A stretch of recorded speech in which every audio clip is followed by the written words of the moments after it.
Magandang araw po sa inyo. Nagbabalik naman tayo sa ating reaction video. UFO naglalabasan na daw sa hindi lang sa ibang bansa kundi dito sa Pilipinas. UFO o Identifying Flying Object, yung sinasabi nila na sinasakyan daw ng mga alien.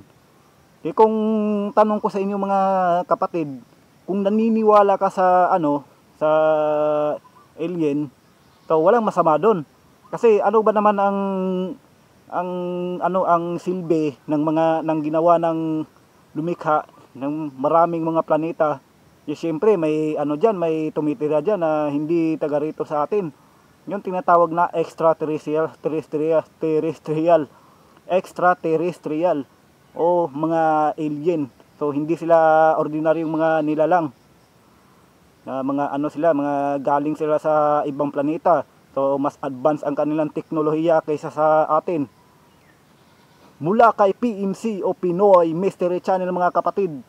Kung bago ka pa lang sa channel niya at trip mo ang ganitong klaseng video niya, ay mag-subscribe ka na at huwag mo na rin kalimutan i-click ang notification bell para lagi kang updated sa mga bagong video na i-upload niya. At huwag mo na rin kalimutan mag-subscribe sa channel ko at huwag mo na rin kalimutan i-click ang notification bell para whenever na may bago tayong updated ka, na may bago tayong reaction video na i-upload ko araw-araw yan mga kapatid. So napaka ganda ng mga content ni PMC o Pinoy Mystery Channel mga kapatid.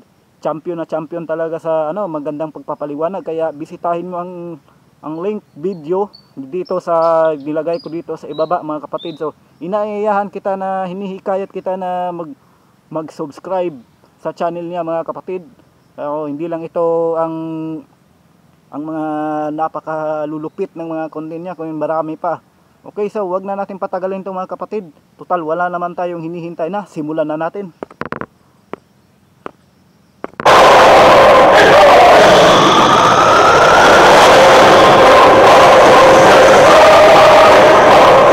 Kakaibang nilalang mula sa ibang planeta.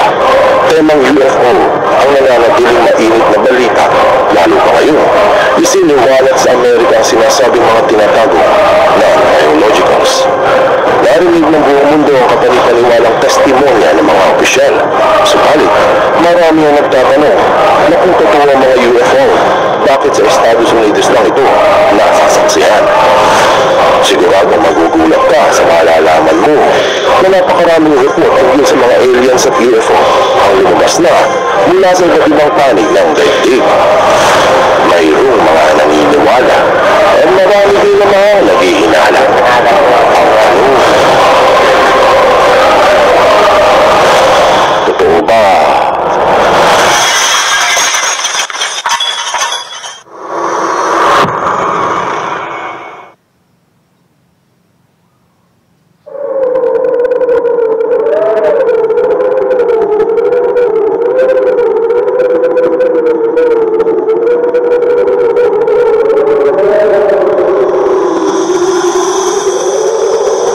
Naganap na congressional hearing sa Estados Unidos kamakailan lang, kung saan ibinulgar ng 3 opisyal ng militar ang pinag-iinalaang mga tinatagong UFO ay naging mainit na headlines ng mga balita. Kasabay nito ang paglabasan muli ng mga sumusuporta sa tema ng UFO. Marami ang isiniwalat sa hearing na mukha namang makatotohanan, pero may ilang sinasabing nakapanghihinala. Marami Itong sabi-sabi nila mga kapatid, o sabi-sabing lang naman to, wala naman itong, hindi naman ito kumpirmado talaga. Yung ito daw Vatican ay nagtatago daw sila ng ng sikreto na meron daw alien sa kanilang sa kanilang loob ng palasyo sa Vatican. So natin yan mga kapatid sa susunod nating reaction video. So lilibutin natin kung ano ba talaga ang sekreto na nilalaman sa loob ng Vatican. So susunod na yan mga kapatid sa ating reaction video. Mga netizens ang nagulat sa live video at marami ang hindi. Ayon sa kanila, bakit sa Amerika lang daw mayroong mga UFO? Kung totoo ang mga ito, dapat sa buong mundo. Tama sila. Kung totoo ang mga UFO, dapat may balita nito sa ibang bansa. Kaya ito ang ulat sa Times Now. Na isang maliit na bayan sa Japan ang tinawag na tahanan ng mga aliens dahil halos 5 na raang UFO sightings ang nai-report sa loob lamang ng isang taon. Kaya naman nagtayo ang mga Hapon ng kanilang International UFO Lab upang suriin ang mga nagaganap na sightings. Ganito na marami pa rin netizens ang nagsasabi na bakit puro balita at walang litrato.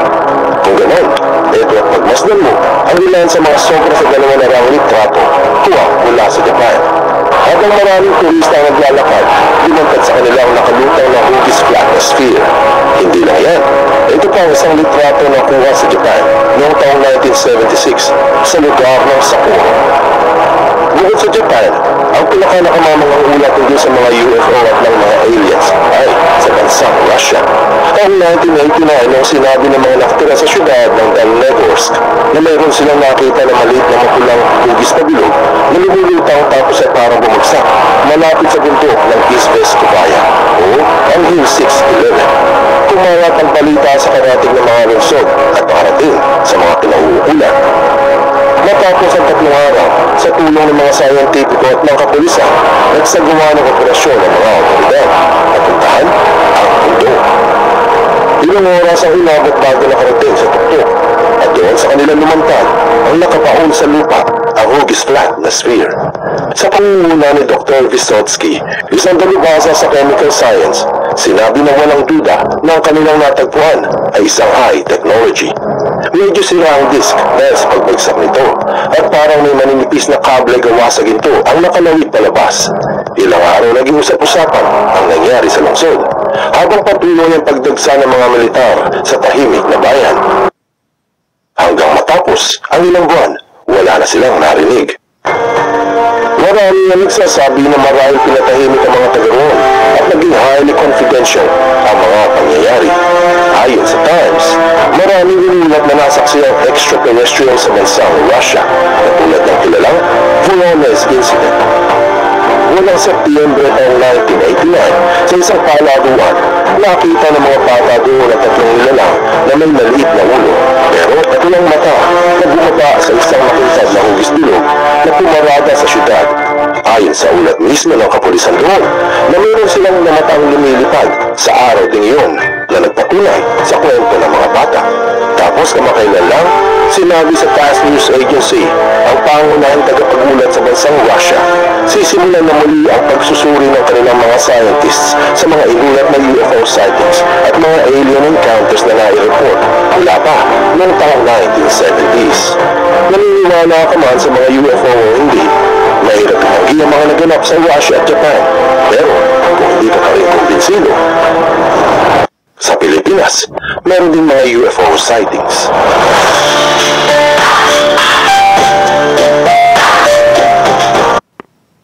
Ayun no, Vatican yun no, doon sa room.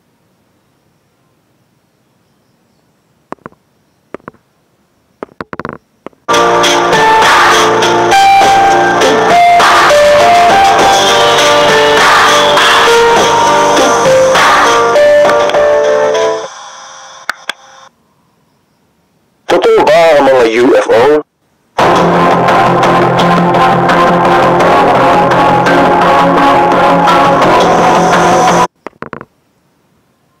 So, ito daw ang spaceship ng mga tinatawag nila identifying flying object.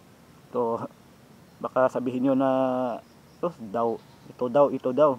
Kasi hindi kasi kapag sinabing ito daw, so hindi sigurado. To na ano ko na naman to na kita ko na naman na panood ko na lang naman to ang aking share sa inyo, ang aking pinamahagi sa inyo na kaalaman ko. So ipamahagi ko na sa inyo na ito daw ang spaceship ng mga alien ay meron daw itong silang napaka ng teknolohiya ng talaga, mas advanced sila kaysa sa atin. Pwede nila itong gawing invisible. So hindi mo makikita ang kanilang spaceship. So kahit diba tingin-tingin mo diyan sa sa ulap. Tingin-tingin ka niyan, sabi may mga ano diyan, may mga 'di ba, ang siguro ang napapaisip ng iba, sabi may mga naglalabasan ng mga UFO. Bakit wala akong nakikita? Kasi ginawa nilang invisible ang spaceship nila para hindi sila makita. Mayroon silang napaka-advance ng kanilang teknolohiya, napaka na din ng mga alien na ito, napaka makapangyarihan din ito, mas medyo mautak pa sila sa atin. So wala namang masama kung maniniwala ka sa alien, kung totoo naman ang alien. So hindi naman 'yon nakakaapekto sa sa reliyon. Ngayon kung mas makapangyarihan, mas malakas sila sa atin, mas advanced sila sa atin. So tandaan niyo mga kapatid, nilikha rin sila ng Diyos. Hindi lang tayo ang nilikha ng Diyos. Hindi lang natin alam na mayroon pang nilikha ng Diyos na mas advanced pa sa atin doon sa ibang planeta. 'Di ba? Sabi ko, ano pang silbi ng ibang planeta diyan kung hindi man lang titirhan diyan ng mga Kaya nga tayo ay tayo siyempre mga tao tayo, siyempre may mga tao diyan na mga mapanghusga, mapanglait, madaling matakot. Ibang tao diyan, siyempre kung makakita sila ng ganyang klaseng itsura ng siyempre masasabi nila na alien. Ganyan, alien. Ganyan, natatakot ako kasi alien. Kasi ang ating mundo puro sa tao lang. Sa tao lang talaga, para lang sa tao, hindi para sa mga alien itong ating mundo. Kaya yan ang naiisip ng ibang tao na akala nila hindi totoo ang alien, pero ito pala ay totoo, na tinatago lang na sikreto yung mga diyan sa Vatican o sa mga namumunuan rin sa sa gobyerno sa Amerika. So tinatago na lang, baka mga tao kasi madaling matakot at at mga chismoso kasi mga tao sa buong mundo, mga chismoso mga tao. Tapos ang iniisip nila agad na hindi totoo tayo ay nilikha ng Diyos, tayo ay totoong nilikha ng alien. O ganyan po ang iniisip ng mga ibang tao mga kapatid. Kasi hindi lahat ng tao ganyan hindi ganyan ang iniisip ko, na hindi ako nilikha ng Diyos, nilikha ako ng alien. Nung naniniwala ako sa alien, pero mas naniniwala ako sa Diyos na lumikha, kasi siya ang mas makapangyarihan sa lahat, kaysa alien, kaysa tao, sa lahat ng mga buhay, lahat ng mga earth, mga planeta, ganyan, siya ang lumikha lahat. Okay mga kapatid? Marami ang nagsasabi na kung totoo ang mga unidentified flying objects, bakit sa ilang bansa lamang nakikita? Hindi ba dapat sa buong mundo? Kaya sa Southeast Asia Globe, sinabi na mayroong mga panahon kung saan maraming UFO ang namamataan sa maraming bansa. Ang tinatawag nilang UFO wave. Katulad noong 1948 sa Indochina, 1970 at 1999 sa Malaysia, at noong 1979 sa Pilipinas. Kaya nasa marami na naging ganda ng balita sa Pilipinas ang ilang UFO sightings noong 1979. Kung natatandaan sa probinsya ng Bohol, mga alas 4 ng umaga, may report na nakita ng mga mangingisda ang ilang hugis bilog na nakalutang 2 pihi sa ibabaw ng tubig. Ayon sa mga saksi, sinusundan ng mga nito ang isang ilaw na kasinlaki ng bola. Tapos, sa bayan ng Masbate, marami rin na nakakita sa isang nakalutang na hugis pabilog na kumikinang ng iba't ibang kulay. Habang nagkandatakot ang ilang residente doon, bigla itong naglaho. Ang balita ay nai-report sa mga otoridad at umabot pa nga sa Campo Crame. Kaya naman pinasuri ang pangyayari ng dating Major General na si Fidel Ramos. Subalit, wala silang matagpuang pruweba, kundi ang mga testimonya lang ng mga taga-roon. Malinaw na hindi lamang sa Amerika nakikita ang mga UFO. Ito ay kalat sa buong daigdig. Katulad na nakuhanan sa bansang Australia taong 1966 ang tila nakatagilid na mangkok sa ere. Sa Venezuela, taong 1968, isang pasahero ng eroplano ang kumuha ng litrato sa isang bagay na tila sumusunod sa kanila, pabilog pero walang pakpak. Taong 1969 naman sa bansang Argentina, sa San Jose, isang UFO ang nakuhanan. Tapos, 1978, isa pang litrato ang lumabas sa balita. Ganun din sa Britanya, isang tanghaling tapat habang kumukuha ng litrato sa zoo si Wilfred Power, nagip nito ang isang disk na tila maligid sa lugar. Taong 1976 sa Brazil, isang piloto ng Boeing ang kumuha ng litrato mula sa cockpit nang nakita nito ang parang disk na sumusunod sa eroplano. Tapos sa bansang Canada, malapit sa ilog ng Ontario, nakuhanan ng isang UFO. Taong 1978, nakuhanan ng maliit na hugis bilog na nakalutang sa suburbia. Kahit sa bansang Denmark, taong 1974, habang ginagala ni Lorsen ang kanyang aso, nakakita ito ng isang bagay na nakalutang at tila may buntot na nakalaglag. Marami din na nakuhanan sa Pransya, taong 1971 sa Corsica, taong 1974 sa Tabernes, at noong 1975, meron din nalitratuhan.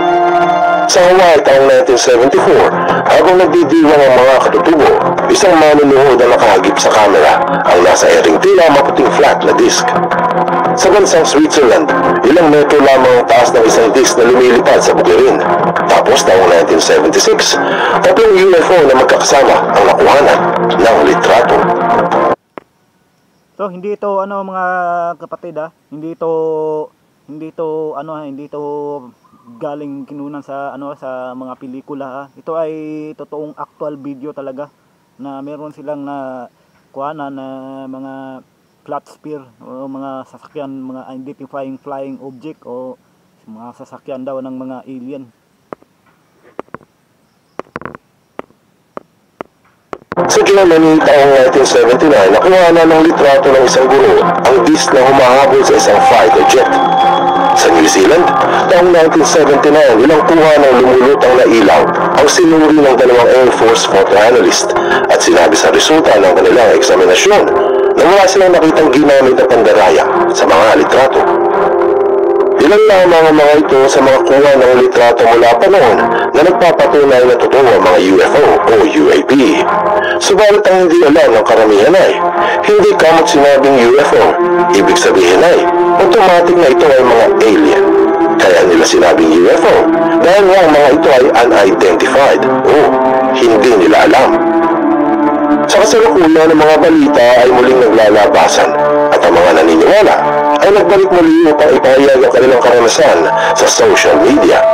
Marahil sa hinaharap, malalaman natin ang katotohanan kung ang mga ito nga ay tunay na extraterrestrial o mula sa ibang mundo o marahil ay mga kakaibang sandata o makabagong armas na sinusubok ng ilang bansa. Ano na aral ang mapupulot dito? Mahirap na talagang itanggi ang mga kwento ng UFO dahil may mga saksi at patunay na mga litrato. Ganun pa man, hindi ibig sabihin na ang mga ito ay gawa ng aliens o mula sa ibang planeta. Pero sa kabilang banda, siguro nga ay mga extraterrestrials. Subalit hanggang hindi natin nabibigyan ng liwanag ang tema, mas mainam siguro kung hindi mo na magsalita ng tapos. Huwag kalimutan, ang maniwala sa sabi-sabi ay walang kaig sa sarili. Buksan mo ang iyong isip at hayaang lumalim pa ng lubusan ng iyong pangunawa sa mga kasaysayang kapupulutan ng maraming aral. Tandaan, katotohanan ng susi sa tunay na kalayaan. Okay, ang maniwala daw sa sabi-sabi ay walang bait sa sarili. O depende sa inyo yan mga kapatid, kung maniwala kayo sa sabi-sabi, to nasa sa ating na yan, nasa ating paniniwala na yan. O ako naniniwala ako, depende sa inyo. Kung iba tayo ng takbo ng pag-iisip So, napaka interesting topic na naman at napakaganda na naman ng pagpapaliwanag ni PMC mga kapatid of Pinoy Mystery Channel. No, maraming salamat sa inyong panonood mga kapatid at magbabalik tayo sa ating bagong reaction na naman sa susunod. At maraming salamat sa inyong pag-subscribe at suporta sa aking YouTube channel. At mag-iingat po kayo palagi, pagpalain kayo ng may kapal and peace out.